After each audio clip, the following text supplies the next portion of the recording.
No, it's not the beginning. And those are original ones which were sent out before.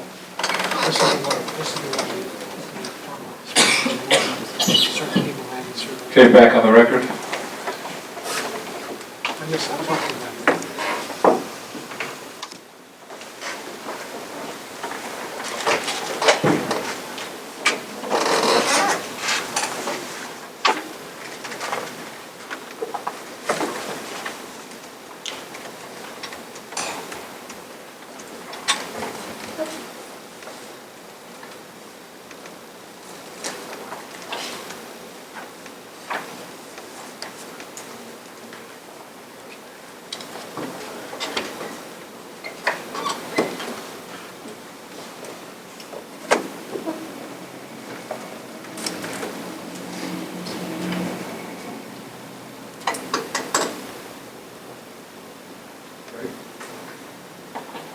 Mr. Fagan, I was referring you to the bottom of page 14, that footnote reference on Mr. Parker's testimony, page 14. You see that?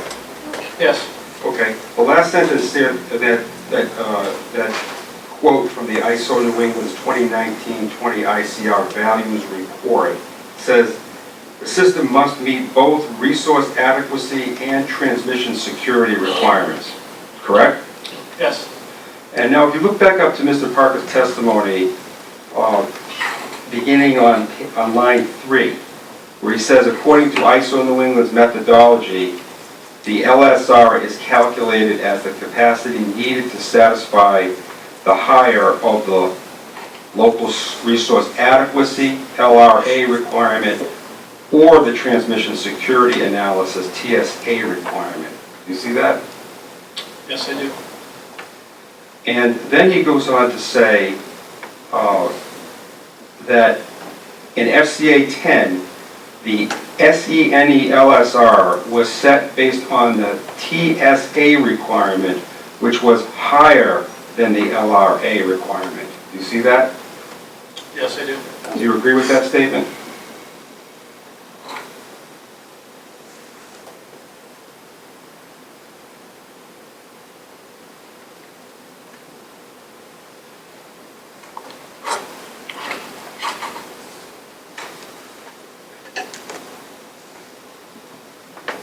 I don't know offhand, so I don't have any particular reason to disagree with it, but since I don't have those numbers right in front of me, so I would basically say I don't know.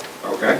He then goes on to say that ISO New England performed a series of deterministic studies under stress conditions to determine the SENE TSA requirement at a level sufficient to cover most reasonably anticipated events, comma, but that does not guarantee that all of the available resources located within SENE will always meet the system needs. You see that? Yes, I do. And then he concludes, therefore, comma, any resources procured in excess of the SENE TSA requirement would provide needed reliability in light of transmission limitations. Do you see that? I see that. Do you agree with that last concluding line? No, I do not. It's not supported. He says it would provide needed reliability. He would have to characterize what's meant as needed. The needed reliability he's referring to there is whatever the TSA requirements are, which is what, according to him, the SENE SLR was set at. So he's, sort of a throwaway statement. The TSA requirement, what they do when they're saying, what about transmission contingencies in this zone? Make sure we have enough. Okay. And they go out and they do their studies and they look at a lot of different transmission contingencies, but they don't look at every single thing.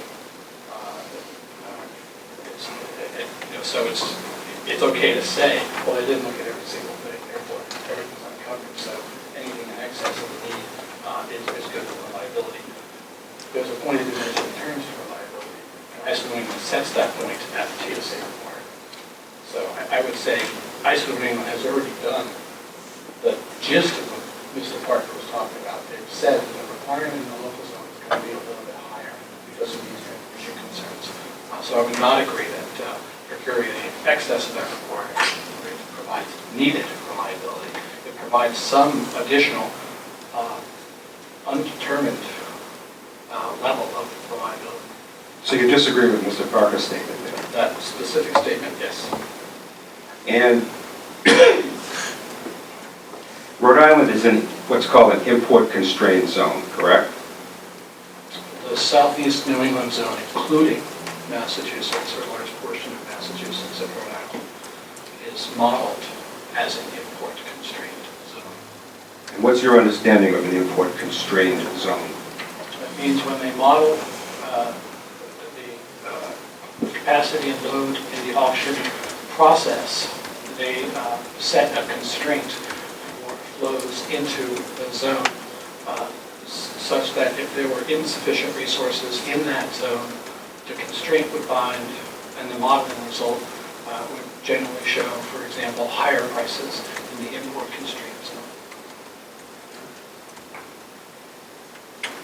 Would you agree that the FCA, the forward capacity auction, is the only mechanism that currently exists in the ISO New England region to procure new generation resources?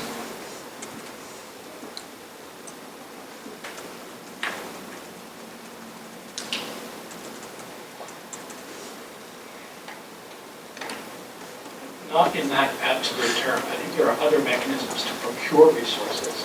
Those resources then need to participate in that auction. For example, there could be a long-term contract for a renewable resource secured by a state or a group of states. And if carried out properly, that resource could then participate in the FCA auction and clear and become a capacity resource. But that's an example of a parallel process that works with the FCA auction process to have a resource procuring for capacity purposes. And that's the case for a new generation asset as well, correct? It could be the case for a new demand side asset, a new generation asset. I think most of the resources flow through ISO New England's FCA process all the way up to the capacity commitment period. But I think things can start out being procured, not as a, for example, direct merchant offering into the FCA. So for a direct merchant offering, the FCA is the only mechanism today, correct? Yes, the FCM, forward capacity market construct, including the forward capacity auction and the annual reconfiguration auctions and the bilateral arrangements that give some flexibility to the procurement process. I have no further questions.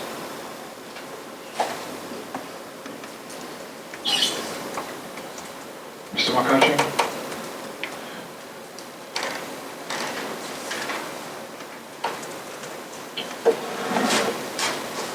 Hi, Mr. Fagan, Andrew Marcaccio for the Office of Energy Resources. Good morning. Good afternoon. Good afternoon. Just a couple brief questions. Does the slope demand construct utilized by ISO New England for FCA 10 allow the region to procure more than the NICR? Yes, it does. And would you say that this slope demand construct is a reasonable method for procuring need? That's a very big question. It's not one that I was charged to answer.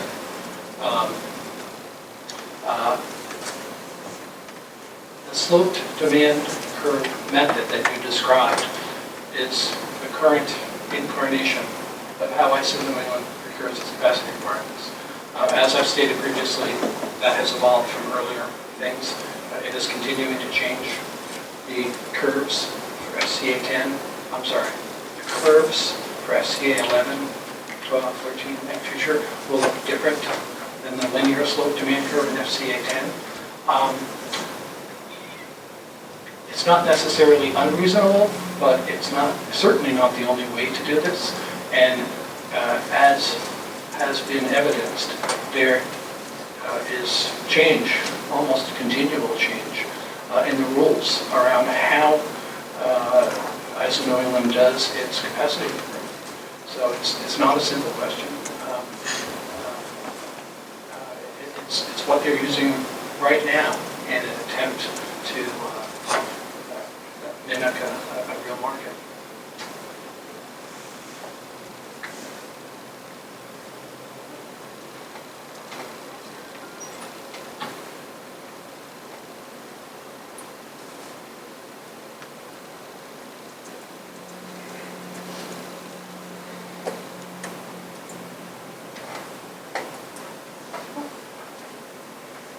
Sorry.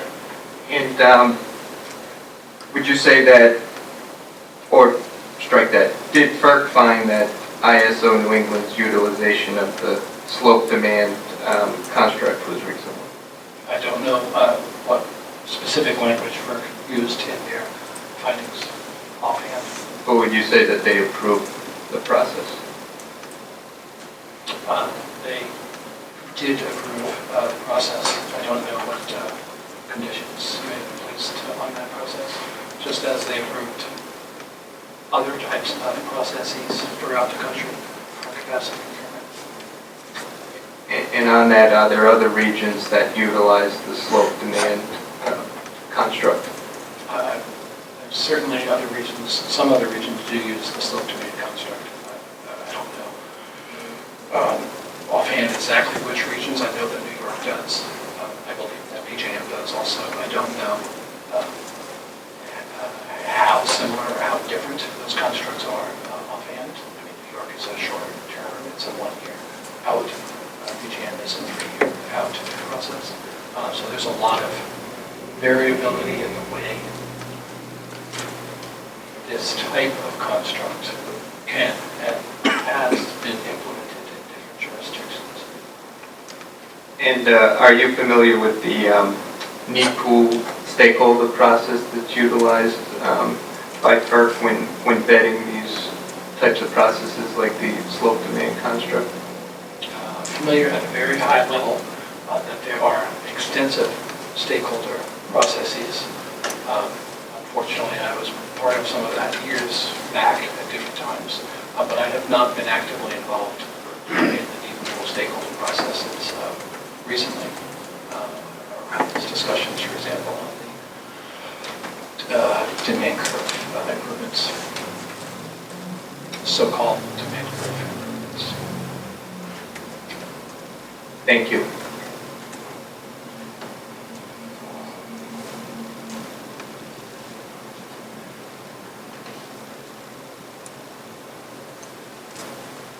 And to your knowledge, did the slope demand construct go through that extensive stakeholder process? I'm sure that it went through a stakeholder process. I wouldn't offhand know exactly how to characterize that process, so I don't know how extensive it was.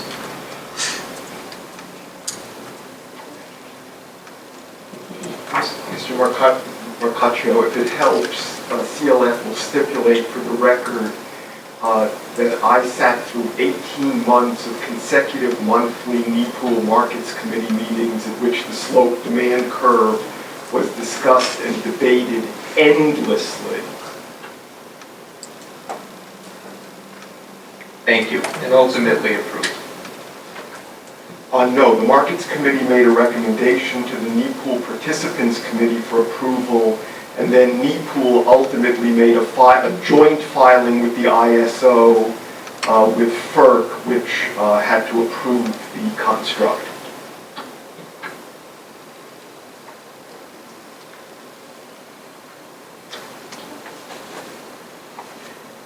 Mr. Fagan, are you aware that all 6 New England states supported the slope demand construct? That doesn't surprise me that they all support it.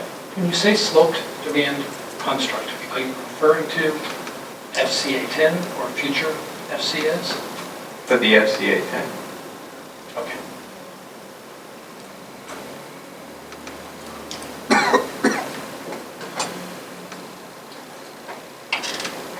Thank you. No further questions.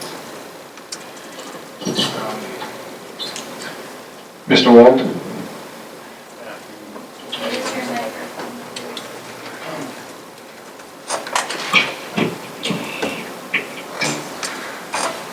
Fagan, would you agree that if more resources clear in a forward capacity auction, the clearing price will decrease?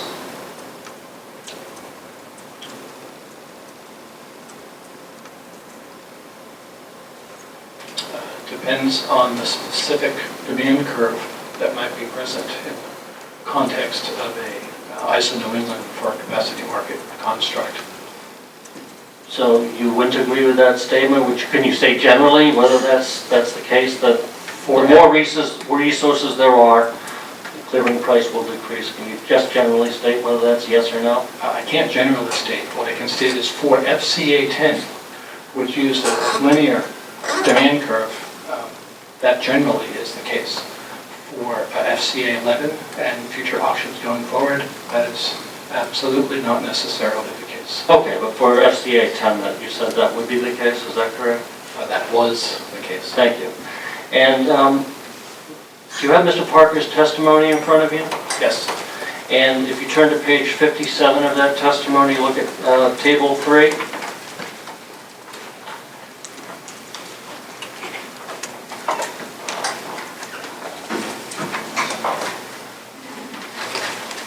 You see that table in front of you? Yes, I do.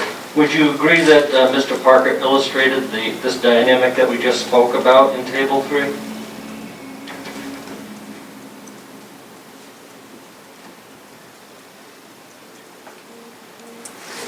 would agree that the portions of the table that include data points for capacity and clearing price illustrate that. Okay, thank you.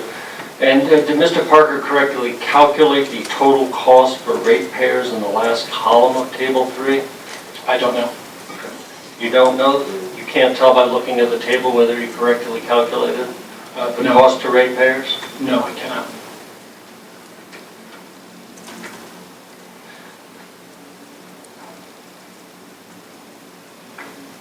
Would you agree that would ratepayers pay more in the forward capacity auction 10? Would ratepayers pay more if the forward capacity auction 10 cleared with no surplus at the net installed capacity requirement? Yes or no? Commissioner, I have no objection to this line of questioning, and I interpose no objection. I just want to note for the record that Mr. Fagan was not retained to look at ratepayer impacts or savings. We do have a witness this afternoon about that. That being said, I'm interposing no objection at all. You may answer the question.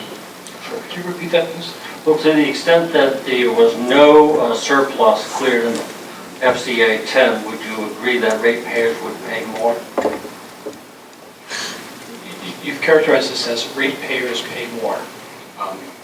And I presume that you've done some sort of simple computation based on the FCA capacity clearing price. I have not done an analysis of ratepayer costs, so I don't know exactly how the FCA mechanisms ultimately in capacity commitment period 10 and future capacity commitment periods end up flowing through to ratepayers. It's not a simple exercise. When you talk about ratepayers, we're immediately beyond the wholesale market framework. And I've not done any analysis in that regard for this case. Mr. Fagan, does ISO New England's peak load forecast incorporate its best estimate of future energy efficiency and behind the meter photovoltaic? Is that fair to say? You would have to ask them. I would presume it's a good estimate. I don't know if it's their best estimate. It's their estimate, and that's what's documented. Does ISO New England's net installed capacity requirement forecast incorporate its best estimate of future behind-the-meter photovoltaic? Well, with the same caveat, the ICR and the net ICR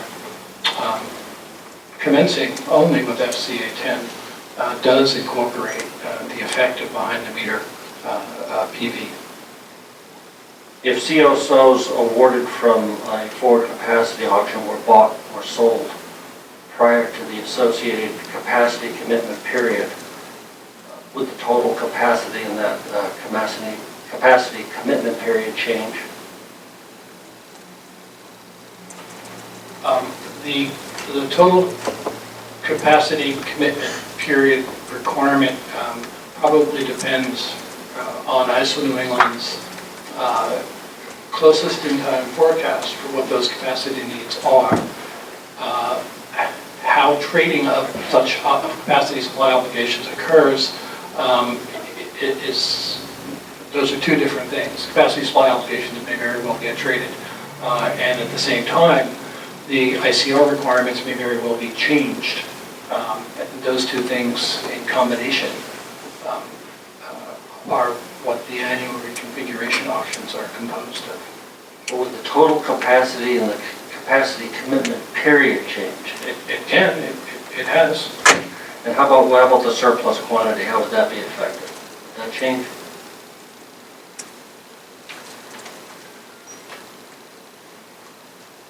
It certainly could change.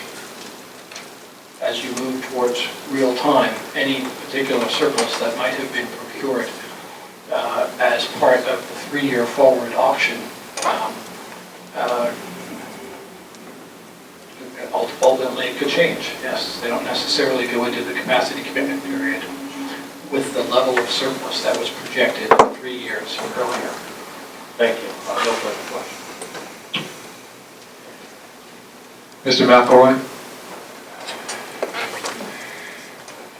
Thank you, Commissioner. Good afternoon, Mr. Fagan. My name is Mike McElroy. I represent the town of Burrillville. Good afternoon. Am I correct that you're testifying that, in your opinion, the result of the most recent forward capacity auction does not mean that the Invenergy plant is needed? Yes, that's correct.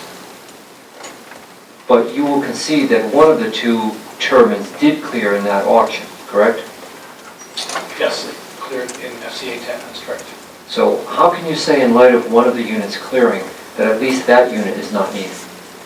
Because the auction cleared a surplus of capacity relative to the net ICR, which is the metric used to determine what need is based on the 3-year forward projection of that need.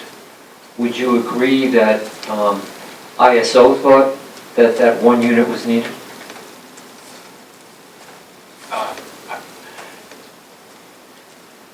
ISO cleared that unit in the auction according to the auction construct and the auction rules.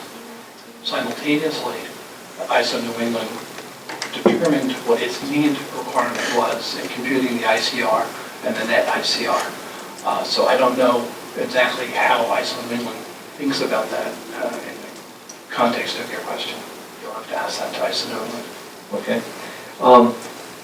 But would you agree that ISO made a determination that it needed or wanted to have a surplus of 16 megawatts?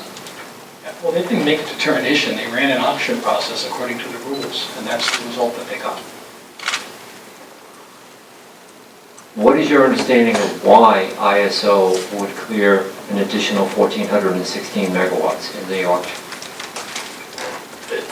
Well, the why is easy. The why is the demand curve and forward capacity market construct that existed for that auction. That's why it cleared that amount. Beyond that, it begs a sort of a broader discussion about how much do we procure and when if we're uncertain about what future needs might look like. And am I correct in reading your testimony or listening to the testimony you've given as well, that you believe that if you take the 1,416 surplus megawatts from the auction and you back out the 485 for the proposed Invenergy project, that you're left with something close to 1,000, and you think that's enough? In short, yes.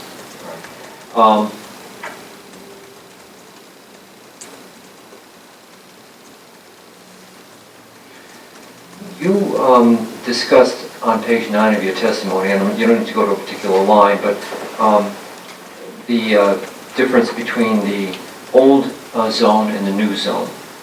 And what I'm not asking you to provide any details regarding that, just tell me why you believe, or if you believe, that the reconfiguration of the zone has any relevance to the issue in this case, which is whether or not this plan is needed. The reconfiguration of the zone does have relevance. It has relevance because the size of the former pocket is,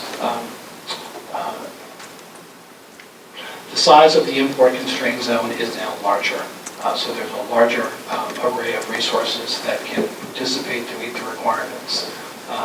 That's the short answer. The transmission has been beefed up between the areas to allow ISO New England to designate the entirety of southeastern New England as a single zone, as opposed to carving out smaller load pockets that might cause them to have to procure more in a smaller area. I still don't understand, though, how that relates to whether or not the energy plan is needed. Oh, sure. Well, here's a clear example. If the old construct still existed, the old construct was the southeastern Massachusetts and Rhode Island zone was a zone. And in FCA 9, that zone cleared at an extraordinarily high price. For example, the Exelon's peaking resource in Medway, or at West Medway, cleared and received that price. But between that auction and FCA 10, conditions changed such that they did not have to define such a small zone. There were more resources able to serve that zone, and the clearing price was significantly lower in that larger zone. So it sort of is, it's basically about congestion and how much congestion exists in the capacity construct, and in moving to a larger southeastern New England zone as opposed to the smaller SEMA Rhode Island and earlier NEMA, NEMA Boston zones. You've just got the ability for more resources to participate, to serve a larger load, in a load pocket that's not as small as it once was. You've discussed on page 10 the clearing price in the auction, and I think we pretty much understand what a clearing price is. Again, what I'm trying to get to is how the clearing prices are relevant to the question before the commission at this time, which is whether or not this plan is needed. Can you tell me how you feel that's relevant? Oh, sure. In FCA 10, even though Southeast New England was modeled as an import-constrained zone, that constraint did not bind. In other words, the prices for capacity were the same throughout New England. Transmission constraints did not bind. That's indicative of a stronger transmission system and or relatively lower loads than may have been seen in previous auctions. It basically means that the transmission constraints that may exist between the rest of New England and the southeast New England zone were not indicated to actually be a problem in the FCA 10 auction. And what my testimony gets at is, to the extent that net peak loads, certainly in the CENI region, are decline relative to what they were forecasted to be, you're likely to continue to see a pattern where that import constraint does not bind. And that's relevant to what the ultimate clearing price might be, and to the fact that you don't necessarily need a larger amount of resources just within the specific zone, CENI zone, if the import constraints end up not binding in the auction. You have two figures on, figure 1 on page 14 and figure 2 on page 15 in your testimony. And I wonder if you would mind walking me through them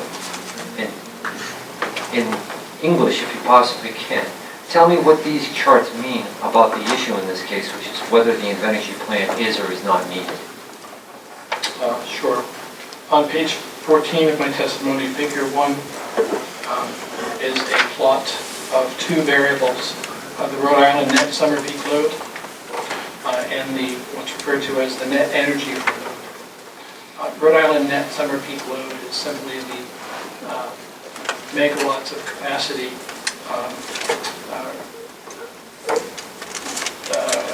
It's the peak load in Rhode Island, as ISO New England presents its data. They present their data by state. The net energy for load is basically all of the kilowatt hours or megawatt hours that Rhode Island consumers take off the grid, along with the losses on that grid. And what the significant points for this graph is that as we look at the pattern over the course of 25 years or so, we see a trending up of both peak load and energy consumption in Rhode Island up till about 10 years ago.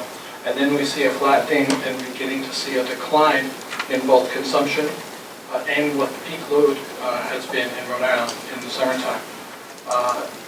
The figure on the next page, page 15 of my testimony, figure 2, is directly analogous to figure 1, except that it's representative of all of New England, not just Rhode Island. And it too shows that the patterns have changed around about 10 years ago, that there has been a flattening of both energy consumption and of net peak load.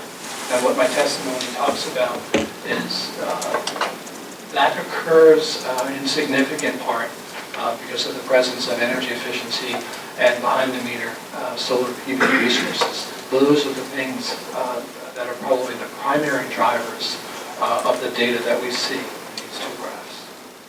All right, thank you. You testify on pages 15 and 16 that rooftop solar and energy efficiency help to ensure reliability in New England. Is that correct? That's your correct. Position? That's correct. It seems to me that helping to ensure reliability is a very different thing from making a new, highly efficient gas-fired plant unneeded or unnecessary. I mean, is it your testimony that solar PV and energy efficiency help ensure reliability, or that solar PV and energy efficiency will actually make this proposed plant unneeded? Both of those things is what I say in my testimony. They help to ensure reliability by keeping peak load down. I mean, anything that keeps peak load down contributes to improved reliability.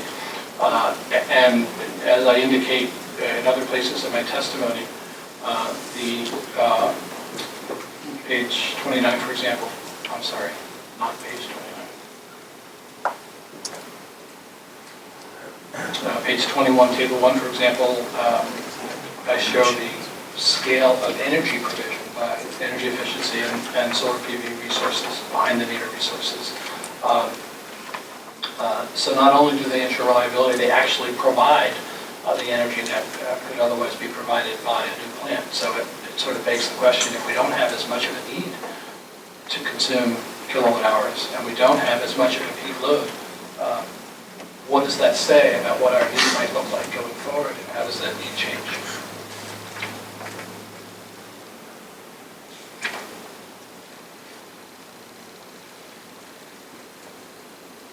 Mr. Fagan, I'm wondering if you're not asking the Commission to take a huge risk here. I mean, you're saying that the energy plant is not needed for reliability. But what happens if you're wrong?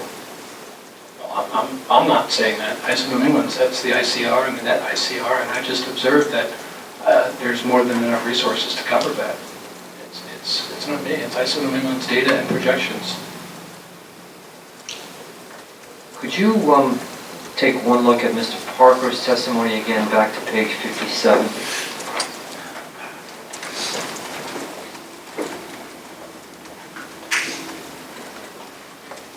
Down at the bottom, starting on line 16, testifies that by procuring capacity in excess of the NICR in FCA 10, ISO NE saved New England customers more than $2 billion. And there's the illustration in table 3. Do you agree with that? As I indicated earlier, I've not done an analysis of the impact to New England customers of auction processes. What I acknowledge is that the clearing price in this specific auction is lower at a higher level of capacity. But beyond that, I have not analyzed overall ratepayer impacts and all of the dimensions that should be looked at if you're looking at ratepayer impacts. Because to the layperson like me, it almost sounds like a scam. You can buy more and pay less. And in this case, buy a significant amount more and pay a lot less. How is that even possible?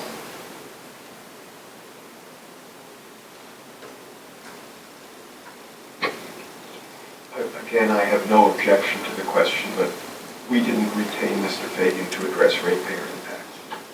Well, if he doesn't know that, you can just say he doesn't know. If you don't know, you can simply state you don't know. The construct is somewhat straightforward. The process is not just a one-year process. This process, results in a number tied to the way a supply and a demand curve clear a defined market.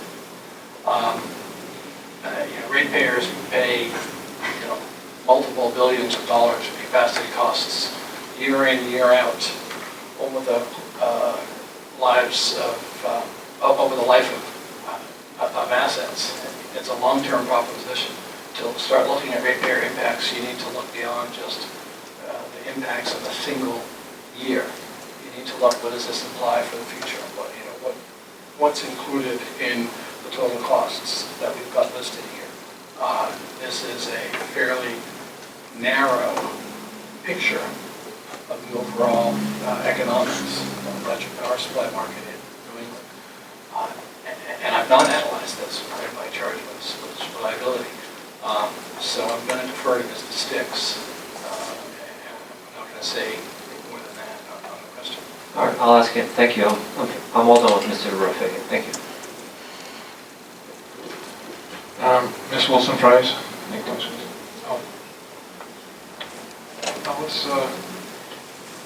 Well, how much questioning do you think you have? And then I'll ask Mr. Elmer also.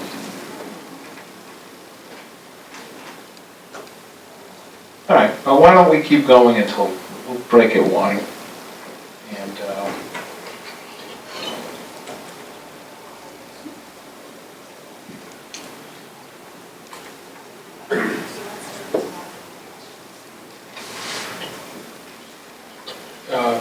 Mr. Elmer, would you like to proceed with your questioning now, or would you like me to have Ms. Wilson-Frias and Mr. Knoll to ask their questions first?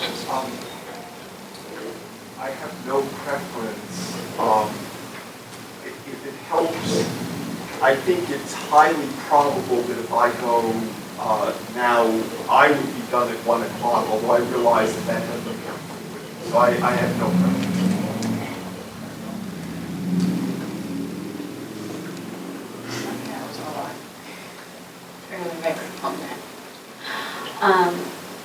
It just depends if you want to wait and do your redirect after I ask my questions or not. I'll be happy to defer until after you're done and after Mr. Knoll is done.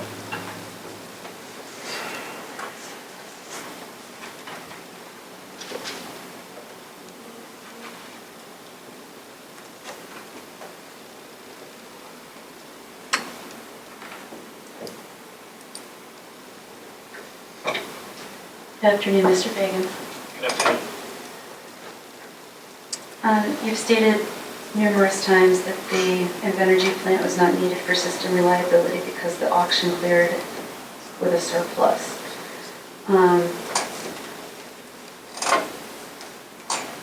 Does the fact that the auction cleared with a surplus suggest to you that there's no new generation needed in New England? Or are you just referring to the Invenergy plant? I am specifically referring to the Invenergy plant. Consistent with my testimony, what we know right now is that we've got a projection of a 1,400 megawatt surplus for 2019. That implies, not unreasonable, that right now we've probably got about 1,400 megawatts more than what we actually need.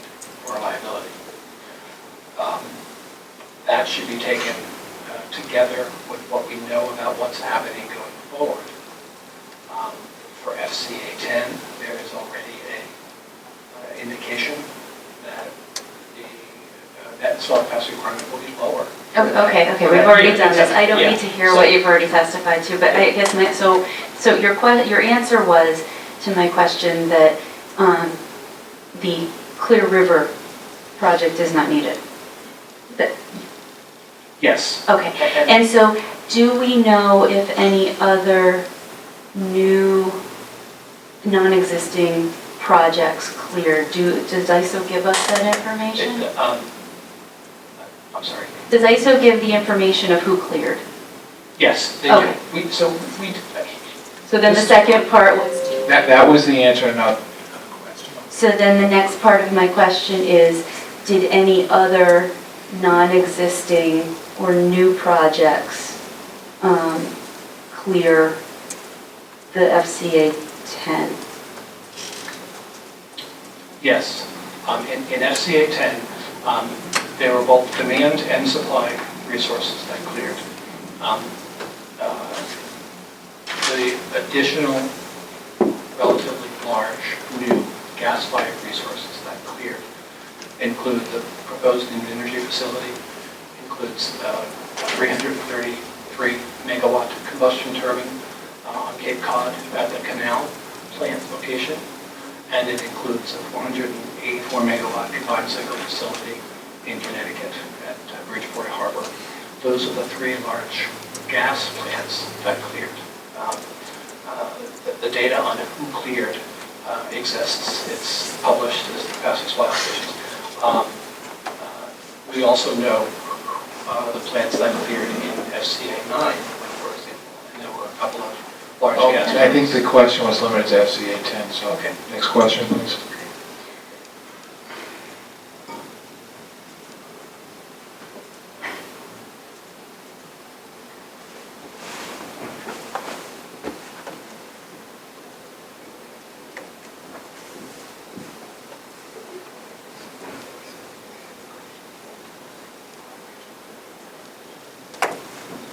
All three of those new, so I can remember, all three of those new facilities cleared the FCA 10? Yes. Okay. And did you look to see if any of those facilities were needed in the region? Was that part of your charge? That was not part of my charge. Okay.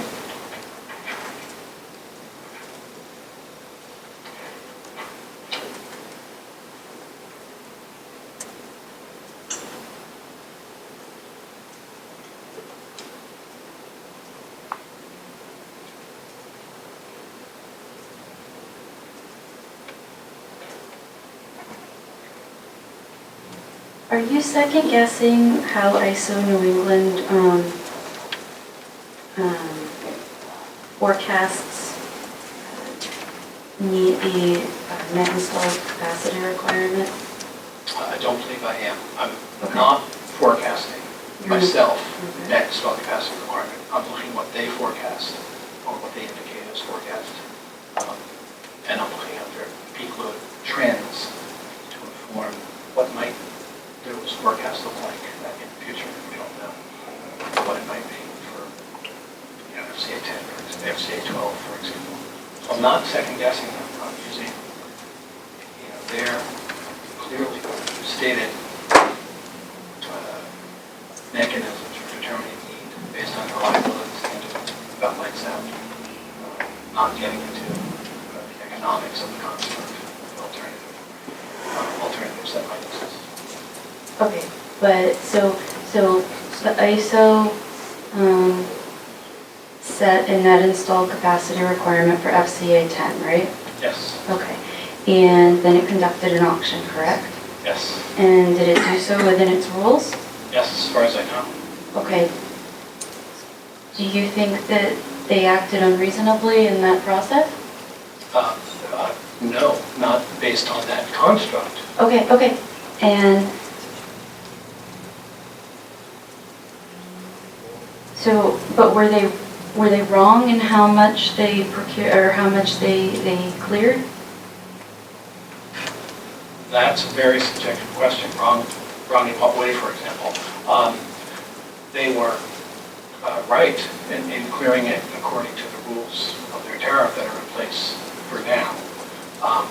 Have they cleared too much, given what we know now about 2019 and 2020?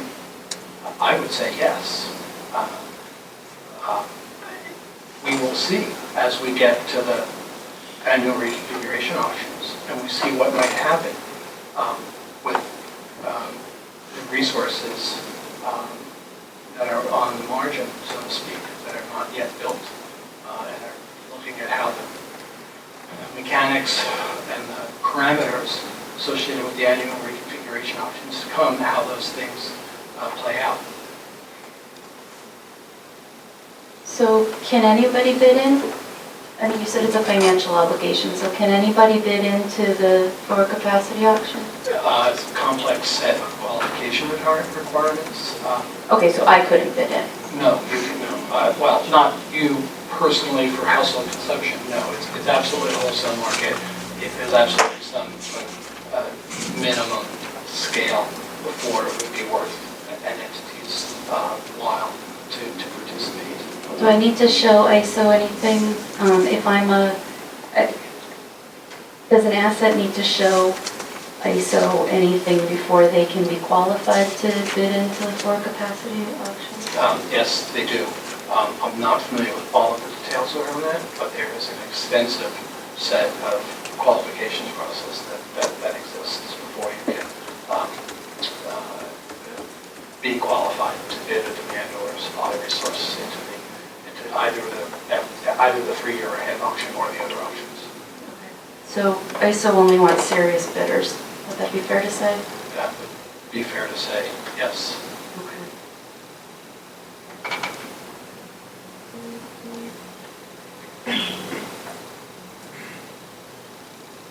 Now, would you agree that the wholesale generation market is supposed to be a competitive market? Yes, I would agree that it's supposed to be. The wholesale generation market is at least 2 different things, if not 3. It's capacity, energy, and ancillary services. And all of those are supposed to be competitive. And there's different degrees of competitiveness and non-competitiveness across each of them.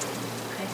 And are the market rules for the capacity market supposed to be in place to encourage investment in generation where it's needed? I think that's certainly ISO New England's intention, yes. Okay. And is that do you believe that that is ISO New England's intention in creating the forward capacity market and in running the auctions?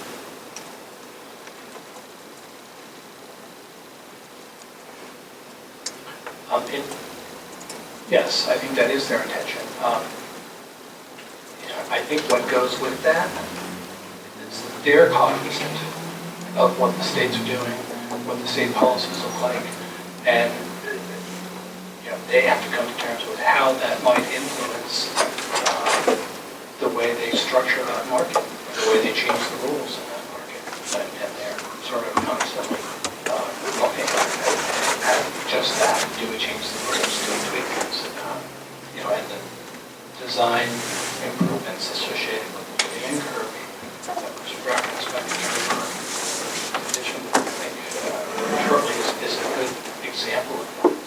And that's a significant change going forward in the way that they will clear that market first.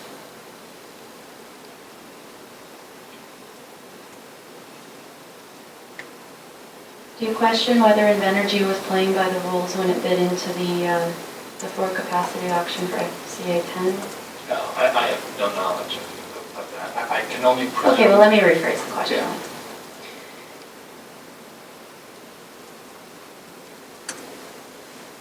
Would you agree that Invenergy bid into FCA 10 based on the rules that were in place at the time?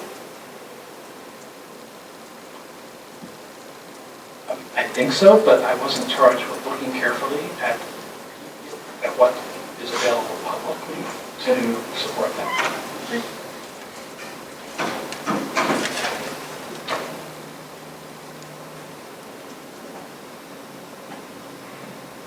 Now, the forward capacity auction is a descending auction, correct? That's correct. It's a descending clock auction structure.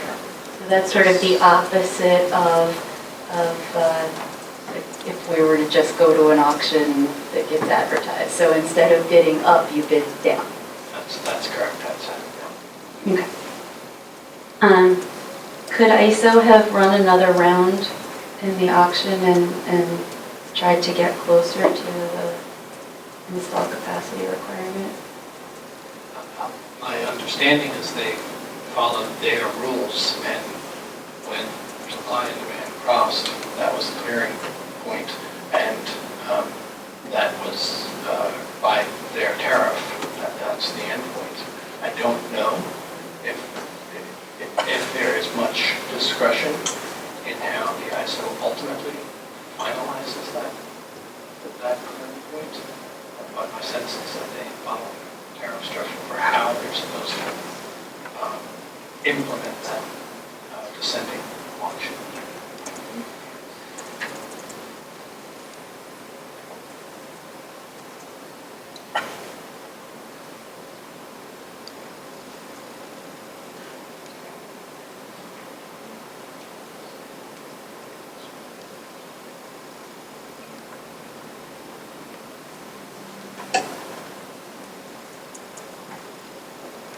The figures that you provided for just in general, the figures that you provided relying on ISO's forecasts and then historical trends. For the future, did you do any independent analysis of how weather might impact those future projections, or were you simply just relying on the ISO figures? I was relying on the ISO figures, but the ISO figures take weather into account.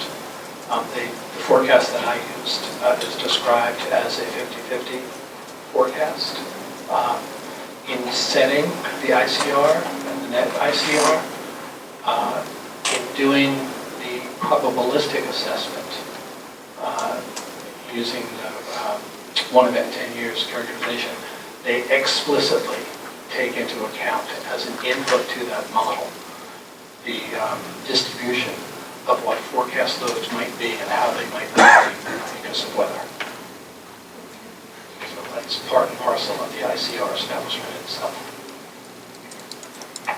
So on page 4 of your testimony, your direct testimony,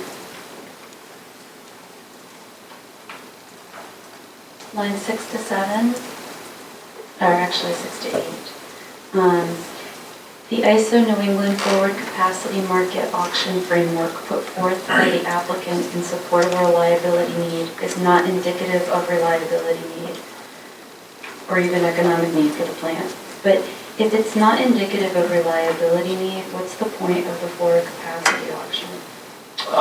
It's to buy what's needed. I mean, it's a distinction with a difference. I mean, they have a need target, and the auction is how do we get this stuff? Let's use the auction, let's buy it. And so if the unit clears, how does ISO consider it unneeded? I don't know that ISO considers it unneeded. I consider it not needed based on the reliability criteria that they specify as ICR or net ICR. I can't speak for them, but what I can do is point to their process that allows the market, and along with their updates to need, to shape that out over the time from the auction to the capacity commitment period. So I'm sure you've set like a household budget, or you've set other budgets over time, right? Yeah, but my needs tend to increase, whereas the net ICR projections are going down. Well, I guess that's fair, but I'm on the other side. My daycare expenses end next year, so my needs will reduce. But we think about things we might need in the future, right? When we set sort of a budget and what our needs are going to be, correct? Absolutely. Okay. And would you agree that the further out that we look, the less reliable those initial estimates are? Yeah, in general, I think that's true. I think it's important to get specific with what's going on in New England now when looking at projections of reliability need and forecast of load. Projections of reliability need is the ICR numbers that we see annually in the regional system plan, for example. Projections of load forecast, what we see annually in the cells. That trend has changed 10 years ago, and that is heading in a downward direction. It's very important. It used to be easier to say, it's going up. It's going up 0.8%, 1.5%, 2%, I don't know. It's going up, so let's make sure we buy, because we know it's going to be getting higher. That's not the case anymore. What is the case is, we know that renewable procurement is going to be going up. All of the states want that. ISO New England wants to build that as U.S. market rules in as efficient and effective way as possible. It probably means continual changes to the structure of the FCM. What's on the margin now, I think, is more. It's more about at what point does stuff retire, as opposed to at what point do we need to build more of the conventional gas resources. Not all of the renewables coming in, and energy efficiency improvement has successfully helped keep the load down. Isn't the marginal decision around all of these older units that are still valid assets, and what will be their pace of retirement? So, I mean, that's a framework. I digress a little bit, but it's relevant.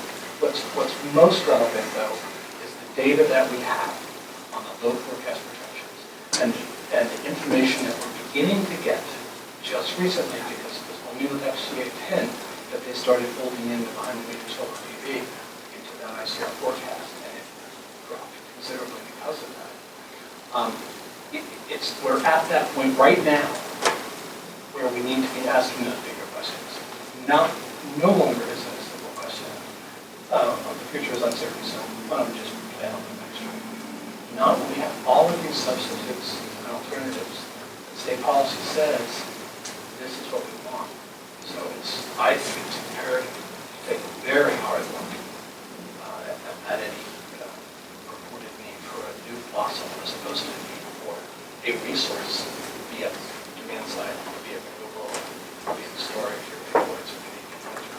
So what I just heard you say, though, part of that answer was that there's a lot of unknowns in the forecasting. There's a lot of unknowns, but there's a lot of with knowns. retirements? There's unknowns around retirements, that's true, because we don't know the specific price point that they're going to drop out. But there are knowns around the energy efficiency and the PV increases throughout the are knowns. Improved economics of onshore wind resource is a known. It's going to translate into more wind in northern New England at some point in the next decade, hopefully the next sooner period of time.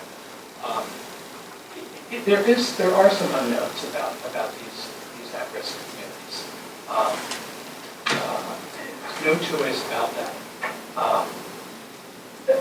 But what we know right now is that they're not gone by 2020. We're already out past 2020. So it is important just to keep that in mind, that there's just no way of knowing. They may be at risk, but at the same time that they're at risk, the other resources, the Canadian hydro, and the offshore wind, the continuing trends with energy efficiency and solar PV, result in a changed picture from what the picture looked like even as soon as a year or two back. Certainly quite different from what it was 5 or 6 or 7 years back.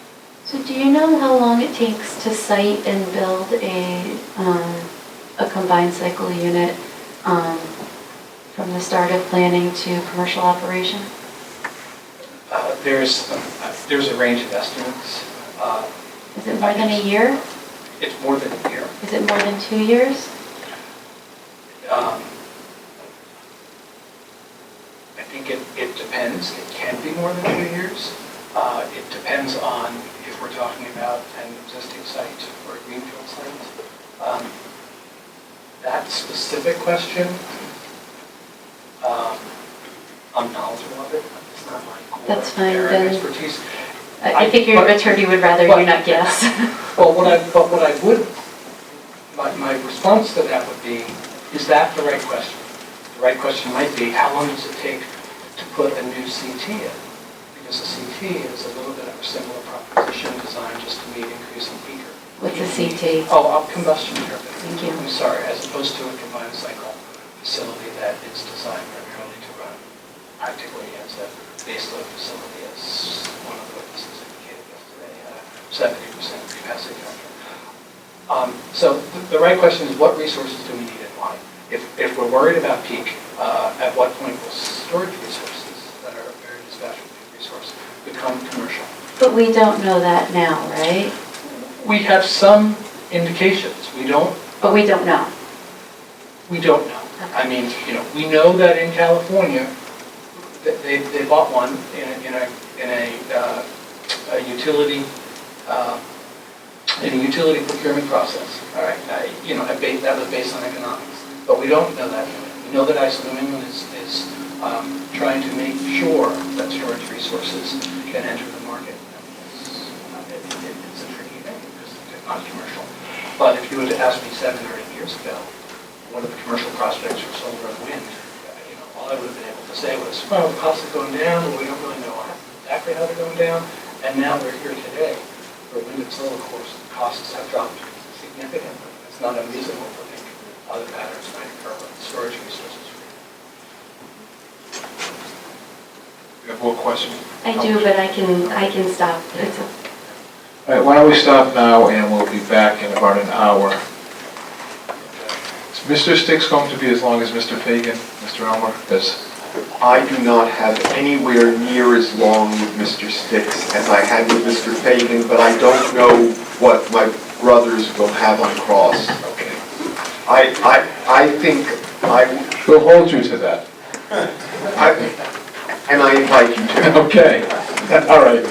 We'll be back in 5 after, let's say.